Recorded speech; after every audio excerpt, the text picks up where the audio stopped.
Last episode में हमने देखा था कि मास्टर जी फैंग की वजह से क्विकसैंड और मोइस्ट स्कूल दोनों के बीच की दुश्मनी खत्म हो गई थी, जिसकी वजह से वे लोग अब एक साथ काम करने लगते हैं। इधर डाओजी जानबूझ करके जनरल हान के हाथों अरेस्ट हो जाता है ताकि वह मैनेजर डिंग के बारे में पता लगा सके। अब एपिसोड की स्टार्टिंग में टेइचुई पूछता है कि आखिर में जनरल हान कौन है और वह कहाँ से आया है। तब ब्लेड मास्टर गायनी बताते हैं कि एक्चुअल में मेंगटियान के कुछ सालों बाद ही जनरल हान भी किन एम्पायर में आया था। वहीं वह बहुत ही जल्दी एक जनरल की पोजीशन पर पहुंच गया, लेकिन अभी तक किसी को उसके ओरिजिन के बारे में कुछ खास पता नहीं है। पर फिर भी इतनी यंग एज में भी उसकी मार्शल आर्ट्स काफी अच्छी है, जिसकी वजह से वह यिनजेंग के personal bodyguard team shadow division का कमांडर बन गया। इसलिए भले ही उसकी रैंक उतनी हाई ना हो, लेकिन फिर भी वह किसी की लाइफ और डेथ का आसानी से फैसला कर सकता है। वहीं वह सिर्फ किन एम्परर के फादर यिनजेंग से ऑर्डर लेता है, जिसकी वजह से आज तक कोई भी इंसान उसकी पूरी फोटो तक नहीं बना पाया है। यह सुनकर के मास्टर जी फैंग कहते हैं कि बारबेरियंस के अटैक की वजह से मेंगटियान को इमरजेंसी में बॉर्डर्स पर फाइट करने के लिए जाना पड़ा, पर फिर भी यिनजेंग ने शंघाई सिटी में जनरल हान को भेज दिया। इसलिए मुझे ऐसा लगता है कि अब यिनजेंग की जर्नी जल्दी ही स्टार्ट होने वाली है, जिसकी वजह से हम इतना तो कह सकते हैं कि हमें किसी भी सिचुएशन में यिनजेंग और जनरल हान को हल्के में नहीं लेना चाहिए। इसके बाद हमारा सीन शिफ्ट होकर के जनरल हान पर आ जाता है, जो किन एम्परर से बताता है कि जहां तक मैं जानता हूं मैनेजर डिंग जूनियर सेज विलेज के लिए खाना बनाता था, पर फिर भी वह जूनियर सेज विलेज के कन्फ्यूशियन स्कूल के साथ में कुछ ज्यादा ही क्लोज था। वहीं कन्फ्यूशियन स्कूल जनरली अपने स्टडी के लिए जाना जाता है, जिसकी वजह से वह किसी भी तरह से पॉलिटिक्स में इन्वॉल्व नहीं होता है। पर फिर भी मुझे ऐसा लगता है कि पिछले कुछ सालों में उन लोगों का बिहेवियर बदल गया है। यह सुनकर के प्राइम मिनिस्टर लीसी कहते हैं कि मेरे ख्याल से जनरल हान कहना चाहते हैं कि Confucian school secretly moist school के साथ में काम कर रहा है, जिसकी वजह से वे लोग लगातार हमारे दुश्मनों की मदद कर रहे हैं। इसके बाद जनरल हान किन एम्परर को बताता है कि एक्चुअल में आपके फादर ने आपको अब राजकुमार बना दिया है, जिसकी वजह से अब आप किन एम्परर के राजकुमार हैं। यह सुनकर के राजकुमार कहता है कि हाँ, मुझे इसके बारे में पहले से ही पता था। तब जनरल हान राजकुमार फूसू के लिए एक स्क्रॉल निकालता है, जिस पर हम देखते हैं कि इस स्क्रॉल के अंदर टियांगमिंग की फोटो बनी हुई होती है। वहीं जनरल हान राजकुमार फूसू को बताते हैं कि एक्चुअल में मोइस्ट स्कूल के पिछले लीडर यानडान की मशीनरी सिटी में मौत हो गई थी, जिसके बाद से टियांगमिंग को मोइस्ट स्कूल के लीडर की पोजीशन दे दी गई। यह सुनते ही राजकुमार फूसू को एक फ्लैशबैक याद आता है। तब उस समय वह मास्टर जुन और टियांगमिंग से उनका नाम पूछ रहे थे ताकि वह उनकी जान बचाने के बदले में उन लोगों के लिए कुछ कर सकें, लेकिन हम देखते हैं कि मास्टर जुन और टियांगमिंग बिना नाम बताए वहां से चले जाते हैं। इसके बाद हम देखते हैं कि यह जान करके राजकुमार फूसू काफी हैरान हो जाता है और सोचता है कि आखिर में यह लड़का मोइस्ट स्कूल का लीडर कैसे हो सकता है। तभी जनरल हान उनसे कहते हैं कि एक्चुअल में यह लड़का हमारे वांटेड लिस्ट में काफी लंबे समय से है, पर फिर भी हम लोग इसे इसलिए नहीं पकड़ पाए क्योंकि यह कन्फ्यूशन स्कूल में छुपा हुआ था। इस पर राजकुमार फूसू कहता है कि हो सकता है कि उन लोगों ने अनजाने में इस लड़के को अपने स्कूल में ले लिया हो, इसलिए मेरे ख्याल से अभी हम लोग यह नहीं कह सकते हैं कि कन्फ्यूशन स्कूल हम लोगों के खिलाफ है। तब जनरल हान कहते हैं कि मेरे ख्याल से कन्फ्यूशन स्कूल में मास्टर जी फैंग हम लोगों के लिए सबसे ज्यादा सस्पिशियस है, क्योंकि वह हान स्टेट के रॉयल फैमिली का 5th डिसेंडेंट है। ऊपर से वह क्विकसैंड के लीडर वेई जुआंग के साथ भी काम करता है। यह सुनकर के प्राइम मिनिस्टर लीसी कहते हैं कि मेरे ख्याल से जनरल हान सही कह रहे हैं। इस पर हम देखते हैं कि अब राजकुमार फूसू काफी गुस्से में आ जाते हैं। तब हमें थोड़ी देर बाद का सीन दिखाते हैं, जिसमें हम देखते हैं कि जनरल हान प्राइम मिनिस्टर लीसी को थैंक्स बोलते हैं। तब प्राइम मिनिस्टर लीसी पूछते हैं कि जनरल हान, आखिर में तुम मुझे थैंक्स क्यों बोल रहे हो। इस पर जनरल हान बताते हैं कि मैं जानता हूँ कि आप कन्फ्यूशन स्कूल के मास्टर जुनजी के स्टूडेंट रहे हैं, पर फिर भी आपने इन असैसन्स के मामले में कन्फ्यूशन स्कूल के पक्ष में कुछ नहीं कहा। यह सुनकर के प्राइम मिनिस्टर लीसी कहते हैं कि एक्चुअल में हो सकता है कि मैं कन्फ्यूशन स्कूल का डिसाइपल रहा हूँ, लेकिन इसका मतलब यह नहीं है कि मैं उन लोगों को इसके बदले में फेवर करूंगा। यह सुनकर के जनरल हान फिर से थैंक्स बोलता है। तब प्राइम मिनिस्टर लीसी कहते हैं कि एक्चुअल में मुझे नहीं पता है कि उन असैसन्स के हमले में जूनियर सेज विलेज का कोई हाथ है या नहीं, इसलिए मेरे ख्याल से तुम्हें इस मामले को अच्छी तरह से इन्वेस्टिगेट करना चाहिए। वहीं अगर तुम्हें कोई पक्का सबूत मिलता है तो मैं खुद जा करके पर्सनली जूनियर सेज विलेज को खत्म करूंगा। इसके बाद हमारा सीन शिफ्ट होकर के गांव जियानली पर आ जाता है, जो मास्टर जी फैंग से पूछता है कि आखिर में राजकुमार फूसू को कौन मारना चाहता है। क्या ऐसा हो सकता है कि कोई और भी है जो किन एम्पायर के खिलाफ है। तब मास्टर जी फैंग कहते हैं कि अगर शंघाई सिटी में कोई ग्रुप इतना ज्यादा पावरफुल हो कि वह राजकुमार फूसू को मारने की कोशिश कर सके, तो मुझे नहीं लगता कि ऐसी कोई भी सिचुएशन होती जिसमें हमें उसके बारे में पता ना होता। तभी ब्लेड मास्टर गायनी बताते हैं कि एक्चुअल में राजकुमार फूसू एम्परर यिनजेंग का सबसे बड़ा बेटा है, जिसके पास में कोई असली पावर नहीं है, जिसकी वजह से प्राइम मिनिस्टर लीसी के पास ऑलमोस्ट सारी पावर होती है, जिसके इस्तेमाल से वह पूरे किन एम्पायर के लोगों की लाइफ का डिसीजन लेता है। यह सुनकर के वेई जुआंग कहता है कि मेरे ख्याल से राजकुमार फूसू के मरने का किसी और को फायदा होगा, जिसकी वजह से वह इंसान ऐसा करना चाहता हो। इस पर मास्टर जी फैंग कहते हैं कि मेरे ख्याल से यह भी हो सकता है, पर आखिर में राजकुमार फूसू के मरने से सबसे ज्यादा प्रॉफिट किसको होगा। तभी हमारा सीन शिफ्ट होकर के फिर से जनरल हान पर आ जाता है, जो सोच रहे होते हैं कि क्या सच में कन्फ्यूशन स्कूल राजकुमार फूसू को मारना चाहता है। इसके बाद वह उस दिन को याद करते हैं जिस दिन असैसन ने राजकुमार फूसू को मारने की कोशिश की थी।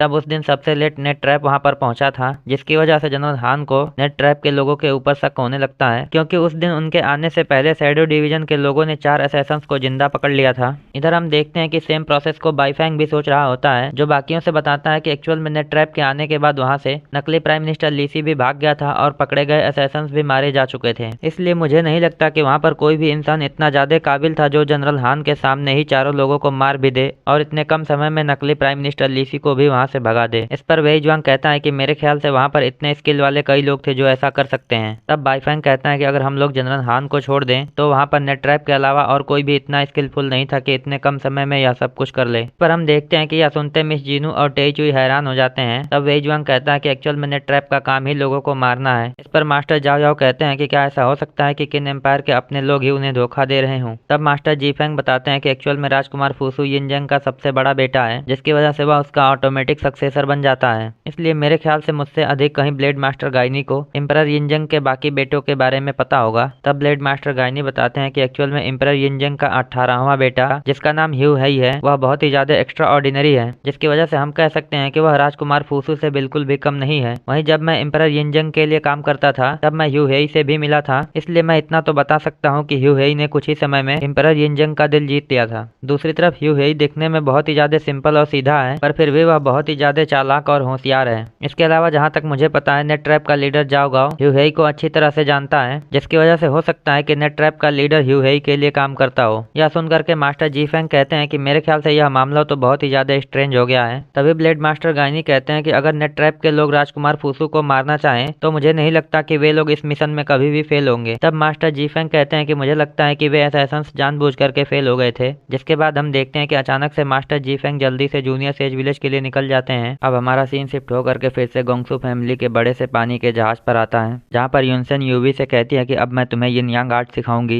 इधर हम देखते हैं कि युनसेन के मैजिक की वजह से यूवी पूरी तरह से उसके कंट्रोल में होती है, जिसकी वजह से युनसेन ने उसका नाम बदल करके कियान लॉन्ग रख दिया होता है। तभी युनसेन यूवी से कहती है कि कियान लॉन्ग एक्चुअल में तुम बहुत ही ज्यादा गिफ्टेड हो, जिसकी वजह से मैं कह सकती हूँ कि तुम्हारे जैसी लड़की हजारों सालों में एक होती है और इसी की वजह से फ्यूचर में चल करके तुम मुझे यिन यांग आर्ट्स में पीछे छोड़ दोगी। तब कायर युनसेन से पूछती है कि आखिर में मैं ऐसा कैसे करूंगी। इस पर युनसेन कहती है कि सबसे पहले तुम्हें इसके लिए यिन यांग आर्ट्स को सीखना होगा। जिसके बाद हम देखते हैं कि वह यूवी को यिन यांग आर्ट्स के बारे में बताने लगती है और बताती है कि एक्चुअल में यिन यांग आर्ट्स को हम लोग 5 हिस्सों में बांट सकते हैं, जिसमें टेक्निक, टैक्टिक, कर्स, मेथड और मैजिक आता है। वहीं इन सारे हिस्सों को भी 5 लेवल्स में बांटा गया है, जिसमें alchemy, illusion, mind control, astrology और एस्ट्रल प्रोजेक्शन आता है। वहीं तुम्हें हर एक लेवल पर आगे बढ़ने के लिए अपनी मेहनत को डबल करना होगा। जिसके बाद जब तुम इन 5 लेवल्स को पार कर जाओगी तब इनके अलावा कई एक्सट्रीमली पावरफुल यिन यांग कर्स कोर्सेज हैं, जिन्हें तुम आसानी से सीख सकती हो। लेकिन वे कर्स इतने ज्यादा पावरफुल हैं कि उन्हें हम लोग फॉरबिडन टेक्निक्स में रखते हैं। जिसके बाद युनसेन आगे बताती है कि एक्चुअल में हमारी कई सारी टेक्निक तो टाइम के साथ खो गई हैं, क्योंकि कोई भी इतना स्ट्रांग इंसान पैदा नहीं हुआ जो उन टेक्निक्स को कंट्रोल कर सके। तब हमारा एपिसोड यहीं पे एंड होता है। I hope you guys like this video and subscribe my channel. और अगर आपने लास्ट एपिसोड ना देखा हो तो लेफ्ट वाली वीडियो पर क्लिक करके देख सकते हैं।